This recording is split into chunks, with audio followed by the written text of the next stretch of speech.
Hola, ¿qué tal? Soy Andy. Voy a hacer un resumen de la materia Relaciones Internacionales de segundo año. Eh, es bastante larga, tiene muchos conceptos, entonces mi recomendación es poder hacer una línea, digamos, que vaya uniendo todos los conceptos, poder tener una línea de tiempo literalmente, o poder ir siguiendo el aspecto general de toda la materia para no perderse en los detalles porque tiene mucho contenido, es bastante densa en contenido. Se divide en 4 unidades, en todo eso tiene un desarrollo histórico, pero también mucho contenido teórico. Principalmente la unidad uno es la que se trata de enfocar en el tema teórico. En la unidad uno se trata a las relaciones internacionales y los conceptos principales. Lo principal en esta unidad es saber bien todos los conceptos que conforman a la disciplina de relaciones internacionales y la conforman como una disciplina autónoma y con una autonomía metodológica y disciplinar. En esto están todos los conceptos que conforman el aparato conceptual específico de la materia y es necesario recordarlos bien, tenerlos bien en claro para poder explicarlos a cada uno. También la segunda parte de la unidad 1 son la de las teorías de las relaciones internacionales. No solamente los conceptos, sino también los enfoques teóricos hacia lo que sería el fenómeno que estudian las relaciones internacionales. Por una parte están los enfoques teóricos que fueron desarrollados en los países centrales, que son el idealismo, el realismo y demás.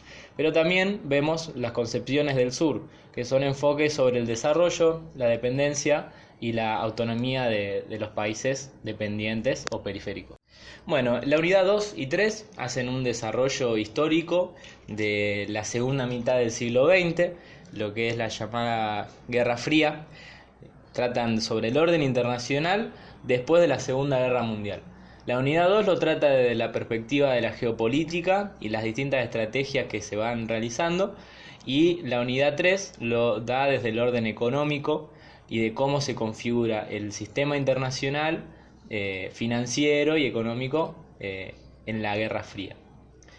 En la unidad 2 vemos principalmente el conflicto que se da después de terminada la Segunda Guerra Mundial entre los Estados Unidos y la Unión Soviética.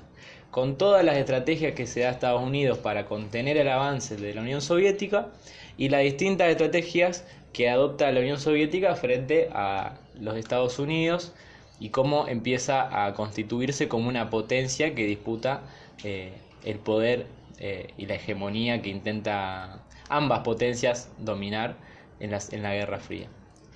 Luego vemos también el desarrollo de la República Popular China, Europa, Japón y el sudeste asiático. Acá lo más importante es saber el desarrollo de Europa, porque vemos más en profundidad cómo fue el desarrollo de pasar desde un continente muy disgregado y bastante corrompido por la Segunda Guerra Mundial, y luego pasar a una unión bastante fuerte en lo internacional, que es la unión económica, y que tiene distintas aristas. Tiene el tema de la integración económica, pero también en el tema de la integración política y la extensión de esa Unión Europea. Las dos aristas que atraviesan el desarrollo de la Unión Europea son la profundidad cada vez mayor de la Unión y también la extensión. Eso es importante tenerlo en cuenta. También vemos cómo se va desarrollando este panorama mundial después de terminada la Guerra Fría. La posguerra fría tiene un nuevo escenario en donde Estados Unidos se establece como superpotencia hegemónica y que contiene nuevos desafíos y nuevos desarrollos porque establece un nuevo orden internacional. Es importante esta parte entenderla con respecto a la unidad 1, donde vemos la diferencia entre orden internacional y sistema internacional. El orden internacional va a variar varias veces o puede transformarse porque se trata sobre la distribución del poder y quién o quiénes dictan la agenda internacional, mientras que el sistema internacional se mantiene como concepto que abarca todas las relaciones internacionales, donde están los estados, las relaciones con los agentes privados y sería básicamente el Estado el escenario donde se dan las relaciones internacionales. Por último, en la unidad 2 vemos también la emergencia de nuevas potencias, que son China, Rusia, India, Brasil y Sudáfrica, y cómo se dan nuevas configuraciones entre estos países para ir conformando nuevos espacios de poder en el ámbito internacional, y cómo estas nuevas potencias emergentes disputan el poder y un poco la disposición en el ámbito internacional. En la unidad 3 vemos el enfoque económico del orden internacional. Vemos el proceso de formación de la economía internacional del siglo XX, el periodo entre guerras mundiales, la crisis del 29 y luego el reordenamiento que se da después de la Segunda Guerra Mundial. El enfoque está en la Guerra Fría, con la creación de las instituciones principales de la economía mundial en esta época, que son el Fondo Monetario Internacional y el Banco Mundial, que son creados en el contexto de la reconstrucción de Europa. Luego, cómo se evoluciona cuando se desarrollan estos países de Europa y se recuperan, cómo se desarrolla el comercio y el sistema monetario y financiero internacional en los años 70 y 80, cómo cambian de carácter, y luego cómo esto empieza a resquebrajar el orden que se había creado en Bretton Woods con este desarrollo de la banca privada y de Europa y también de Japón. También vemos la crisis que se genera en los 70, los intentos que tienen estas instituciones de recomposición y también el auge que tienen ahora los actores privados.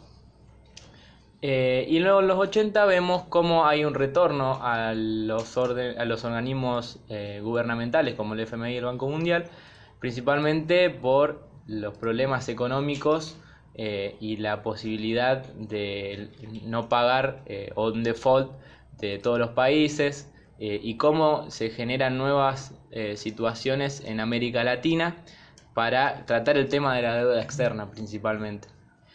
También en esta época surge el contexto de Washington y la OMC, que es muy importante ver cómo inicia la OMC y cómo se va desarrollando. Cómo empieza como un organismo que trata solamente a las cuestiones de circulación de bienes, a la exportación de bienes, y termina también abarcando a los servicios, los commodities y todo tipo de transacciones internacionales. En la unidad 4 vemos un enfoque en los países del sur.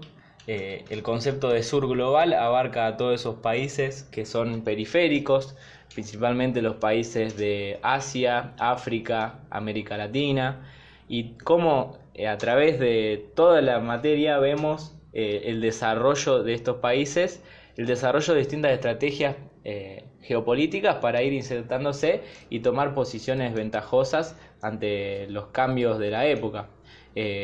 Recordemos que durante el siglo XX se dan grandes procesos de descolonización, hay una gran organización de los países no alineados, los países del tercer mundo, se crea esa idea del tercer mundo, y cómo esto en la época más contemporánea da lugar al multilateralismo, la idea de la cooperación internacional, pero no basada en relaciones verticales, no relaciones asimétricas, sino basadas en la cooperación entre países en igualdad de condiciones, y principalmente la cooperación sur-sur, que tiene que ver con intentar conseguir posiciones ventajosas en unidad con todos estos países periféricos para poder hacerle frente a la hegemonía que existe de las potencias mundiales. En esto vemos el ejemplo de BRICS, de la OPEP, de todo esto, del grupo de los 77, que son todos grupos de presión o organismos internacionales que intentan abordar el problema de cómo las potencias menores o cómo los países periféricos pueden insertarse en el sistema internacional de manera más ventajosa. También vemos en esta unidad la relación entre Estados Unidos y América Latina en el proceso luego de la vuelta de la democracia, y las distintas estrategias que tuvo el regionalismo latinoamericano para conformar una unidad latinoamericana económica y política en el ámbito internacional. Tenemos el tipo abierto, cerrado y el postliberal.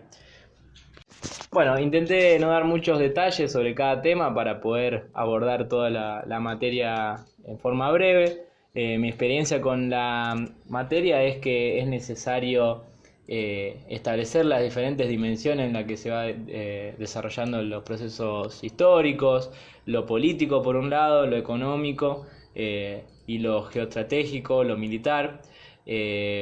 Ver un poco cómo se da la relación entre los conceptos de la unidad 1 y cada suceso que va apareciendo en la unidad 2 y 3.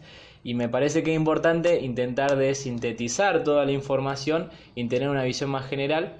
Y bueno, también recomiendo intentar aplicar la memoria, de recordar los conceptos bien, porque es algo que te exigen en los exámenes, que puedas dar una definición exacta y precisa y no chamullar, digamos, poder decir bien cada concepto y nada, eso me parece que es suficiente. Después cualquier duda que tengan me pueden escribir y bueno, que tengan suerte y nos estamos viendo.